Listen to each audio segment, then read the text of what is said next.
देखिए बेटा, आज जो टॉपिक हमें स्टडी करना है वो है बेटा प्रॉपर्टीज़ ऑफ एल्कीन्स। और प्रॉपर्टीज़ ऑफ एल्कीन्स में भी हमें सबसे पहले देखनी है फिजिकल प्रॉपर्टीज़। ये जो पैराग्राफ पूरा का पूरा दिया गया है बेटा, अगर हम इस पैराग्राफ को अच्छे से स्टडी करें तो हम ये देखेंगे कि कुछ पॉइंट्स हमें ऐसे मिल जाते हैं जो हम पॉइंट वाइज अगर लिखें अपने नोट्स में तो हमें जो है सारी की सारी जो फिजिकल प्रॉपर्टीज़ हैं एल्कीन्स की वो क्लियर हो जाएंगी। देखिए, जैसे ये जो है पूरा पैराग्राफ है, इसको एज इट इज़ नहीं लिखना हमें, इसमें से मेन पॉइंट जो हैं हमें पॉइंट्स की फॉर्म में अपने नोट्स में लिखने हैं।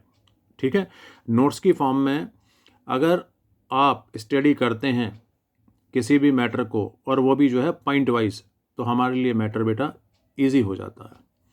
देखिए, जैसे एल्कीन्स की बात हो रही है तो एल्कीन्स में हमें ये देखना है कि जितनी भी इसकी फिजिकल प्रॉपर्टीज़ हैं वो सारी की सारी सिमिलर हैं, ऑलमोस्ट आप बोल सकते हैं सिमिलर हैं एल्कीन्स के, एक्सेप्ट सिर्फ छोड़कर किसको, आइसोमेरिज्म को और उसके पोलर नेचर को।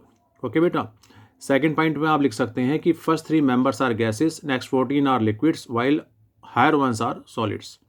ठीक है, उसके बाद आप नेक्स्ट लिख सकते हैं कि जो इसका पहला मेंबर है एल्कीन फैमिली का, इथीन, वो कैसा है, is a colourless gas with a faint smell या फेंट स्वीट स्मेल, आप इस तरीके से लिख सकते हैं। While other members of alkenes are colourless and odourless. Okay बेटा, और आप लिख सकते हैं these are insoluble in water but fairly soluble in non polar solvents. Okay बेटा, लाइक बेंजीन एटसेट्रा, इस तरीके से आप लिख सकते हैं। Boiling point also increases with increase in size, जैसे जैसे साइज इंक्रीज होगा मॉलिक्यूल का, ओके बेटा, वैसे वैसे बॉइलिंग पॉइंट भी इंक्रीज होता चला जाएगा। ठीक, जैसे जैसे मॉलिक्यूल में नंबर ऑफ कार्बन एटम बढ़ते हैं मॉलिक्यूल का साइज बेटा बढ़ता चला जाता है। तो जैसे जैसे साइज इंक्रीज होगा वैसे वैसे बॉइलिंग पॉइंट भी इंक्रीज होता चला जाएगा, इसका मतलब ये है।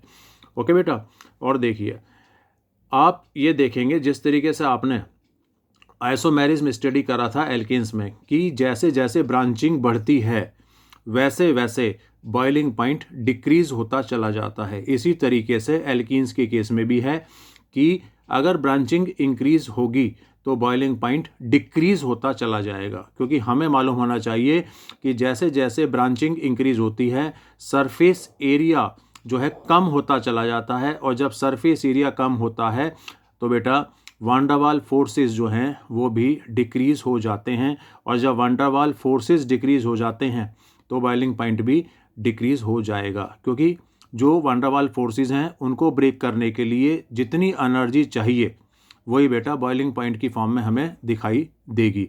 और जब हमें पता है कि बॉइलिंग पॉइंट डिक्रीज हो रहा है तो इसका मतलब ये है कि हमें कम एनर्जी की ज़रूरत पड़ी वान डर वाल फोर्सेस को ब्रेक करने के लिए, क्योंकि सरफेस एरिया ब्रांचिंग के केस में कम होता है, जिसकी वजह से वान डर वाल फोर्सेस भी कम होते हैं, और जब वान डर वाल फोर्सेस कम होते हैं तो इसका मतलब कम एनर्जी हमें चाहिए, ठीक है, उनको ब्रेक करने के लिए।